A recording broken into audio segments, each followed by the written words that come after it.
Hi everyone, this is Johnny Bravo here.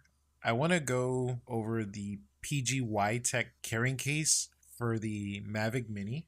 I purchased this for my DJI Mini 2 because I do a lot of biking and I do not like carrying a lot of things, especially on very long bike rides. So with this case, nothing seems to rattle around or move around in there, and it's a tad smaller than the case the DJI Mini 2 came with. So I'm just doing a quick video so you guys can see how it fits in there and all the things that you possibly can put in there. The case seems to be pretty rugged. It's a semi-hard case. I haven't seen too many videos about this, so I wanted to cover this with you guys in case anyone has a Mini 2 and wants a different style case for it.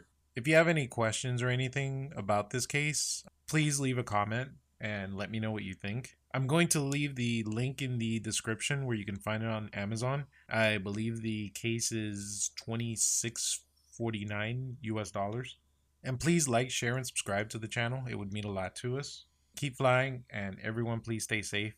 Johnny Bravo out.